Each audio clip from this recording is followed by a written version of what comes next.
हरि ओम तत्सत् श्रीमते रामचंद्राय नमः। ओम नमः परमहंसास्वादित चरण कमल चिन्मकरंदाय भक्तजनमानस निवासाय श्री रामचंद्राय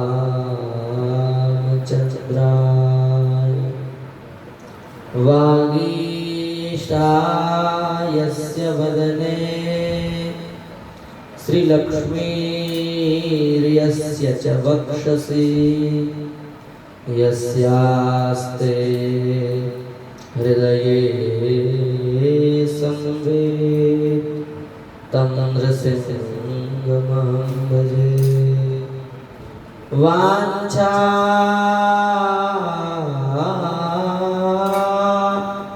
कल्पतरुभ्यश्च कृपा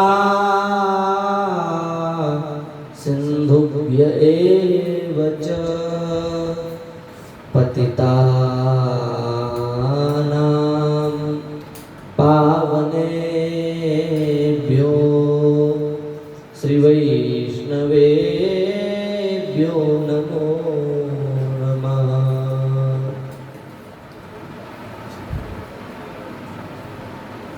हरिशरण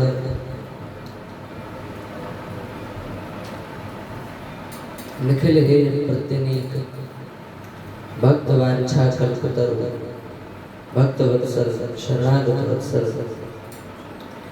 दीन बंधु दया सिंधु नंद नंदन श्याम सुंदर की महती कृपा करुणा से हम सभी जीव प्रतिदिन की भांति आज भी मानव जीवन का सर्वोत्कृष्ट फल सत्संग लाभ प्राप्त कर रहे हैं।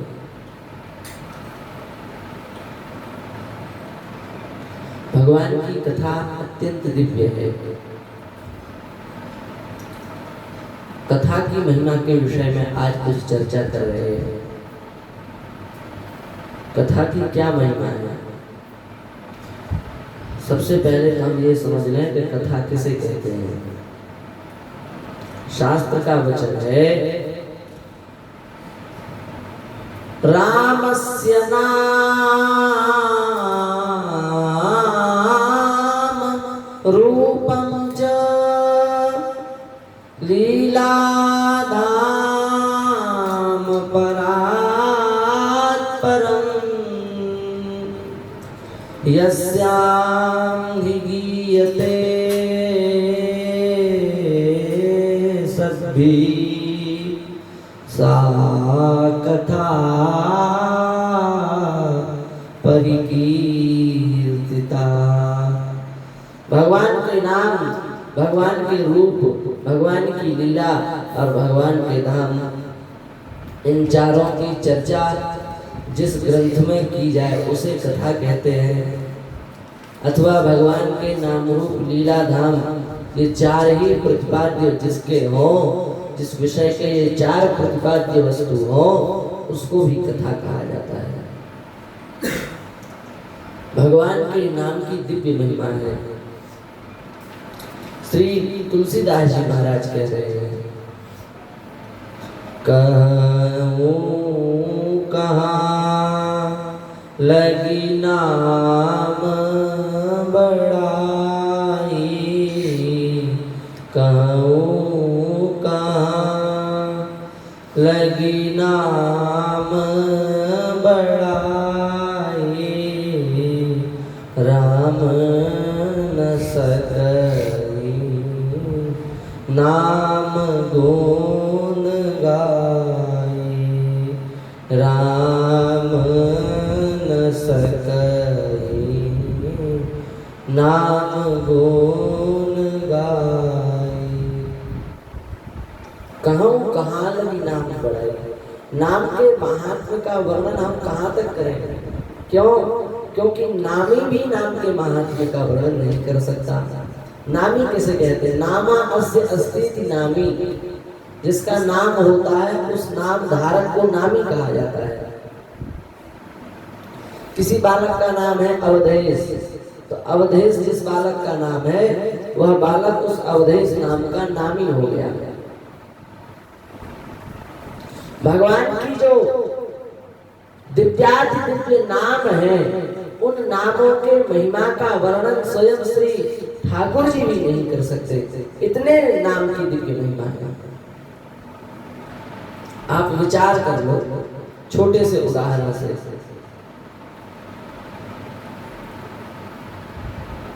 नाम की महिमा का एक छोटा उदाहरण है। यह बताओ क्या भगवान संसार में किसी के परतंत्र हैं, किसी के गुलाम हैं? क्या भगवान को गुलाम बनाने की शक्ति संसार के किसी शक्तिमान में है? नहीं है। भगवान सर्वतंत्र स्वतंत्र हैं, मन वाणी अंतःकरण से परे हैं भगवान। इसलिए गीता जी में कह दिया मनसस्तु परा बुद्धि यो बुद्धि परतस्तु सा। शरीर शरीर से परे, इंद्रियां इंद्रियों से परे, मन मन से परे, बुद्धि बुद्धि से परे, चित्त चित्त से परे, अहंकार उस अहंकार से भी परे भगवान है। इसलिए भगवान सर्वतंत्र स्वतंत्र हैं। सर्वतंत्र स्वतंत्र सत्ता श्री ठाकुर जी की है, पर सर्वतंत्र स्वतंत्र निखिलांड कोटि ब्रह्मांड नायक परात्पर परब्रह्म नंदनंदन श्याम सुंदर भी यदि अधीन होते हैं तो केवल नाम जाप के अधीन हो जाते हैं। इसलिए यह बात गढ़ी हुई नहीं है, शास्त्र सिद्धांत के, शास्त्र राजधांत के अनुसार यह बात कही जा रही है। श्री रामायण शास्त्रों के सिद्धांत का सार ही है। इसलिए गोस्वामी जी कह रहे नाना पुराण निगमागम सम्मतम यद रामायण निगदितम कुचिदन्यतोपि स्वांत सुखाय तुलसी रघुनाथ गाथा भाषा निबंधवति मंजुल मातनोति। इस शास्त्र के सिद्धांत को स्थापित करते हुए श्री गोस्वामी जी महाराज कह रहे हैं इस रामचरितमानस में जो कुछ लिखा है वह मन से कुछ नहीं लिखा, नाना पुराण निगम आगम से सम्मत लिखा गया है, मनगढ़ंत कुछ भी नहीं है। और उस श्री रामचरितमानस में गोस्वामी तुलसीदास जी क्या कह रहे हैं? सुमीरी पवन सोत पावन नामो, पवन सोत पावन नामो, अपने बस करी राखे राम, अपने बस करी राखे राम। श्री हनुमान जी महाराज नाम के प्रभाव से भगवान को अपने बस में करके रखते हैं। सर्वतंत्र स्वतंत्र सत्ता है श्री रघुनाथ की, वे सर्वतंत्र स्वतंत्र श्री रघुनाथ जी भी अपनी स्वतंत्रता का परित्याग करके श्री हनुमान जी के अधीन हो गए। यह है नाम की महिमा। इसलिए गोस्वामी जी ने तो श्री रामायण की प्रत्येक चौपाई में भगवान श्री राम का नाम लिया। संपूर्ण रामायण में पंडित जी, संपूर्ण रामायण में एक भी ऐसी चौपाई नहीं है जिसमें भगवान का नाम ना आया हो, राम ना आया हो। यह बात है, पर आप कहेंगे कि आपकी बात तो गलत है। क्यों? क्योंकि कुछ चौपाई तो है जिसमें भगवान का नाम, राम जी का नाम नहीं आया। कुछ चौपाई तो ऐसी है जिसमें राम का नाम नहीं आया। ध्यान दे करके सुनो, ध्यान सुना करो। श्री तुलसीदास जी ने रामायण के प्रत्येक चौपाई में भगवान राम का नाम लिया। एक भी चौपाई सुनाओ जिसमें राम का नाम न हो। देख लो, मोरदास रामा दोनों आ गए। एक भी ऐसी चौपाई नहीं है जिस शब्द में, जिस चौपाई में रा और मां नहीं आया हो। हम एक ऐसी चौपाई सुना रहे हैं जिसमें राम का नाम नहीं आया। ध्यान देकर सुनो। झूठ ही लेना, झूठ ही देना, झूठ ही भोजन, झूठ चबैना। बताओ इस चौपाई में कहीं रा और माखन आए? झूठ ही लेना, झूठ ही देना, झूठ ही भोजन, झूठ चबेना। आप आद्योपांत श्री रामचरितमानस का अनुशीलन करो। हम खूब धैर्य पूर्वक कह रहे हैं। श्री रामचरितमानस में 7 चौपाइयां ऐसी हैं जिसमें राम का नाम नहीं आया है। और हम यह भी कह रहे हैं कि रामायण में एक भी ऐसी चौपाई नहीं जिसमें राम का नाम नहीं आया है। अब क्या करें? हमारी वाणी में ही विरोध है भैया। वाणी में विरोध नहीं है, आपकी बुद्धि में विरोध है। क्यों? क्योंकि इसे चौपाई नहीं कहा जाता, इसको अर्धादि कहा जाता है। झूठ ही लेना, झूठ ही देना, ये एक चरण। झूठ ही भोजन, झूठ चबेना, ये 2 चरण। और काहू की जो सुने बड़ाई, श्वास ले जन जूड़ी आई। जब काहू कह देखे विपत्ति, सुखी भय मानो जग तृप्ति। कहने का तात्पर्य है कि 2 चौपाई, 2 अर्धालियों को मिलाकर के एक चौपाई बनती है।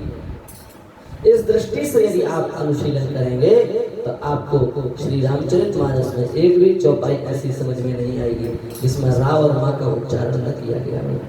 बात समझ गई कि नहीं? तो गोस्वामी जी तो नाम के इतने अधीन है, कह रहे हैं भरोसो जाए दूसरों सो करो, मोको तो राम को नाम कल्प तरु कलि कल्याण फरो। जिसको जिस साधन का भरोसा हो, जिसको जिस साधन का विश्वास हो, वह उस साधन को करे। पर मुझे तो केवल भगवान श्री राम के नाम से ही प्रेम है। इसलिए गोस्वामी तुलसीदास जी कह रहे हैं जे हुए हैं, जे हुए गए ते गणियत बड़ भागे। जो भगवान के नाम जापक हो चुके हैं अथवा जो भगवान के नाम जापक होंगे वे सब गणियत बड़ भागे, अत्यंत भाग्यशाली। तो कथा का पहला विशेषण है नाम। नाम की महिमा कथा के भीतर जरूर होगी। और दूसरी बात है रूप। भगवान का अत्यंत सुंदरात सुंदर रूप है। उस रूप का वर्णन वाणी से नहीं किया जा सकता। हमारे ऋषिमुनियों को समाधि में असंप्रज्ञात समाधि के माध्यम से भगवान की अखंडा अरचला भक्ति के माध्यम से जिस स्वरूप का अनुभव हुआ उस स्वरूप को महापुरुषों ने अपनी अपनी वाणी में लिखा है। श्री व्यास वाणी, श्री सेवक वाणी, श्री 84 जी अथवा हमारे श्री अग्रदास महाराज की वाणी, इन सब महापुरुषों की वाणियों में भगवान की सुंदर झलकी का वर्णन किया गया। और श्रीमद् भागवत में तो रूप की इतनी महिमा है, इतना वर्णन है कि प्रत्येक स्कंद में भगवान के रूप का वर्णन है। हम आपको प्रथम स्कंद से 12वें स्कंद तक भगवान के रूप की चर्चा सुना सकते हैं, इतना रूप का वर्णन है। और तीसरा विषय है लीला। भगवान की मधुराति मधुर लीला। जो लीला भगवान अपने निष्काम भक्तों के लिए ही करते हैं, जिन लीलाओं का प्रयोजन कुछ और नहीं है, उन लीलाओं का प्रयोजन केवल निष्काम भक्तों के ऐन्द्रियत्व को सफल करना है। भगवान ऐसी सुंदर लीलाएं करते हैं। प्रथम करी हरि माखन चोरी लीला कर रहे हैं। इसका क्या उद्देश्य है? बस अपने भक्तों के अपने भक्तों को मनोवांछित फल प्रदान करने के लिए भगवान लीला करते हैं। भगवान हाउ लीला करते हैं। हाउ लीला का क्या तात्पर्य है? बस यही, अपने भक्तों को सुख देने के लिए भगवान लीला करते हैं। और चौथा है धाम। चाहे चित्रकूट हो, चाहे अयोध्या हो, चाहे वृंदावन हो, चाहे काशी, ये सब भगवान की दिव्य धाम है।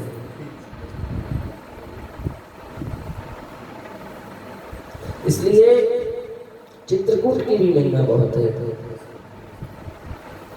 चित्रकूट का महात्मा बहुत है। एक चित्रकूट चर्चिका श्री सद्गुरुदेव के यहाँ से प्रकाशित ग्रंथ है चित्रकूट चर्चिका।